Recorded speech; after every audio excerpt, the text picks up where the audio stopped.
আসসালামু আলাইকুম প্রিয় ভাই বন্ধু ভক্ত আশিকান,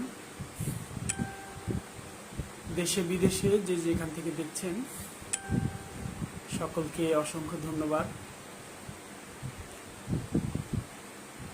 আমি আজকে যে বিষয়টা নিয়ে আলোচনা করার জন্য আপনাদের সামনে আসছি সেই বিষয়টা হচ্ছে আমরা সবাই মিলেমিশে গান করব।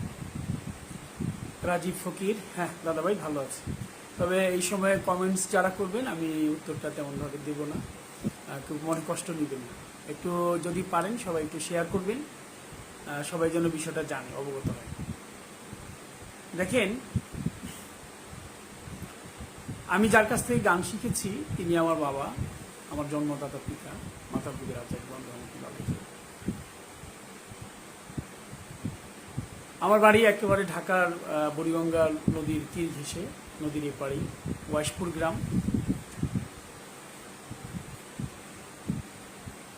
আমার বাবা কিন্তু, আমার বাপদাদার পূর্বপুরুষ যারা, তারা কিন্তু অনেক ধনাঢ্য ছিল, তাদের অনেক জমি জমা ছিল। আমার বাবা গান শিখতে গিয়ে তার যত সম্পদ ছিল সমস্ত সম্পদ সে বিক্রি করে দিয়েছে। এখন যে জায়গাটার মধ্যে আমি বসা,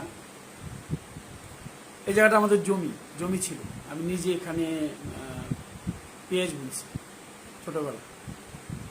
আমার জ্যাঠা ওই 1 টাকা 2 টাকা দিত আমাদেরকে, আটানা চালানা।